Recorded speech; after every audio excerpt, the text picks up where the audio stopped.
Hello everyone and welcome back to the channel. Today I'm talking about the new Marvel TV special called Werewolf by Night. The plot of this TV special is following the death of Ulysses Bloodstone, 5 monster hunters participate in a hunt to determine the new leader who will wield what's called the Bloodstone. I'm not going to get into spoilers in this video, so if you haven't watched it yet, no worries, you're safe here. I wasn't quite sure what to make of this TV special whenever Marvel released the first trailer. If you remember that trailer, it was clear that they were going for a more throwback feel, like if someone were to create a 1930s or 1920s horror flick in today's age. Now, I wasn't quite sure if they were going to go the more violent route or the cheese level whenever it came to this special.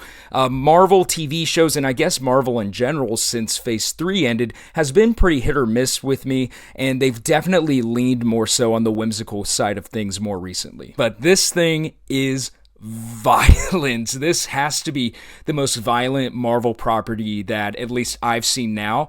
I believe that there is a reason why they decided to make this black and white, and it's not just for the integrity of the art and trying to make a 1930s monster flick for today's age. In case you don't know, a lot of the times what separates a PG-13 movie from an R movie is the presence of red blood. Whenever a movie has excessive red blood, then it's automatically an R. That's why in some previous Marvel movies, if you see someone bleeding black or green, it's still a PG-13 because the blood is not red.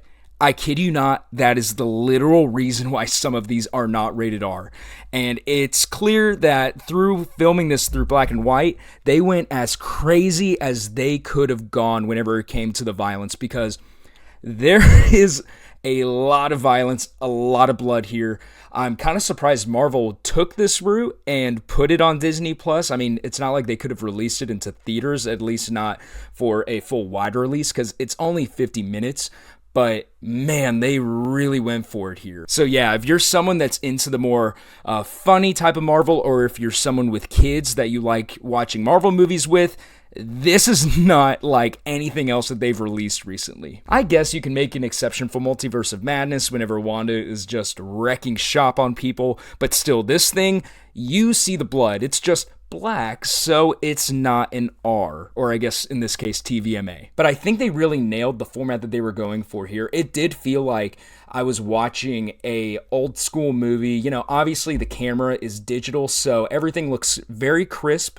They do their best to make it look like it's filmed on film, you know, but it's clear that some decent money went into this, and I think that they pulled it off in giving us something that was very different, felt a little more, it's hard to say grounded, because there's a literal werewolf in this among other creatures and beings. It definitely did a good job in differentiating itself from the rest of the Marvel Cinematic Universe, while also establishing that this takes place in the universe. They take care of that right out the gate. With Marvel diving deeper into different genres now, I'm glad that they went all in on this format and did it as well as they could. I thought the creature designs here were really good.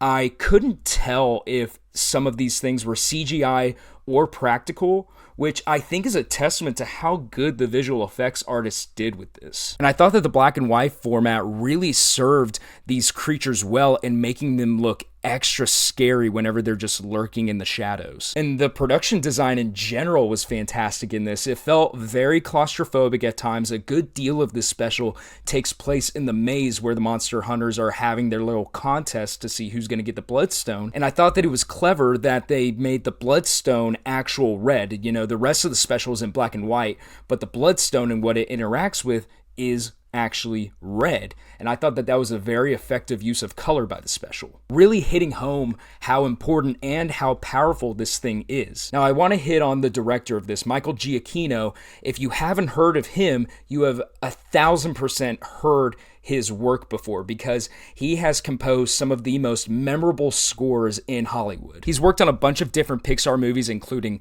Up, The Incredibles, Ratatouille, as well as a bunch of different Marvel properties, the Planet of the Apes franchise, and of course the cinema classic that is Monte Carlo. So this guy is very ingrained in Hollywood, but I was curious to see how he would perform as an actual director.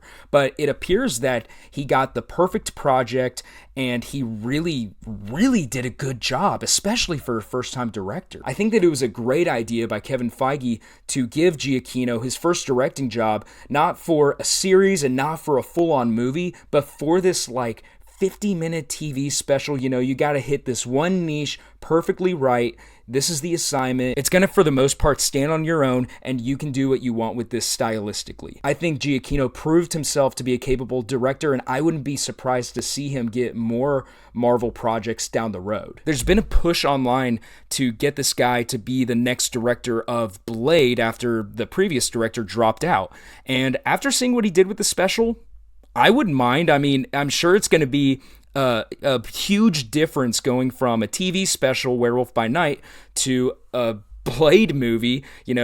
Someone that is being played by Mahershala Ali has already been dealing with some production struggles. I think it would be a tall task, but if Feige decides that he's the guy for the part, I'm fully behind that. I think he did a great job with this special. Now let me get into some of the performances here, because I think the three primary characters do a really great job. Our leading man is Gael Garcia Bernal, and it's likely that maybe you haven't heard of him before, but New York Times actually ranked him number 25 on the list of best actors of the 21st century. This guy has been huge in the industry, doing a lot of smaller movies. He's been in Yi Tu Mama Tambien, Babel, and most recently he was on the TV show Mozart in the Jungle, which I believe was on Amazon Prime. I thought he did a great job of showing the vulnerability of this man whenever he isn't the werewolf. He seems like a perfectly innocent guy who doesn't want to hurt anyone, and that is the perfect character that you should have in this role, because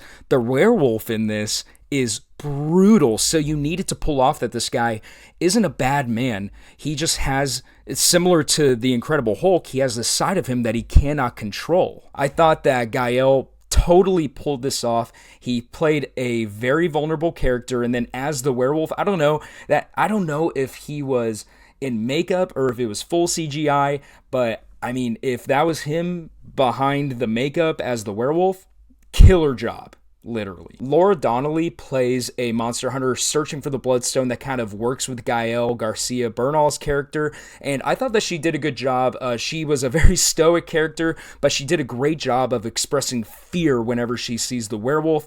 And I thought overall she made for a great protagonist in the show. I wouldn't be upset if we saw more of her maybe in the Blade movie. I don't know. And then I would feel bad if I didn't mention Harriet Sampson Harris, who plays the monster hunter, kind of heading up this whole hunt for the Bloodstone. I thought that she was very effective in her role as the monster hunter who's all for tradition and is upset by what Laura Donnelly's character is doing and thinks is fully in control whenever, that she's not. Whenever the werewolf gets on the scene, she is not in control. But I thought that she was a great supporting character here as well. I thought that she added a lot to the special. Overall, I like that Marvel tested out their concept of the TV special with this, and I felt like they wrapped up their little story, little glimpse into the universe very, very nicely. I wouldn't be surprised if they decide to do more of this in the future. One of my big issues with Marvel since they've started the TV shows is they've just all felt very rushed. Or I guess in the beginning of the shows, if it seems like they're playing into what a TV show should do or what it should allow them to do beyond a movie, and they're diving deeper into these characters, allowing a slow burn, except it's happened more than once where they save everything for the last episode and they have to knock out a ton of different things by the end of the episode, or I guess by the end of the last episode. And I don't know why they don't just extend the TV shows. If you want a slow burn, that's fine. Just make it 12 episodes, 10 episodes, whatever you need to fully flesh out the story, but they compact them into 6 episodes, a lot of them at least. And I think the TV special does a good job of not going too big with it. You don't have to commit a movie-sized budget to it. You don't need 6 episodes. You're just showing one little thing that would have just been an episode on any other TV series that they've done. And I think that this was really effective. Now, they did get a good director, good performances, a good concept in there, very stylistic, very different. So I'd be curious to see what they do next now that they've shown that this format works for them. Werewolf by Night is great if you love horror, and if you like Marvel, but you like the violent stuff in Marvel specifically, this is perfect for you. Even if you're someone who's not a huge fan of Marvel, if you like the old school creature flicks, I think that this would be great for you, and it doesn't require a lot of commitment. It's just under an hour. It's not a 6-episode miniseries. So if you're not into Marvel, but you're into something like that, check it out. That's all I got for you guys today. Thank you so much for watching the video. Don't forget to subscribe if you enjoyed it. Like this video. It really helps me out, and I will see you next time.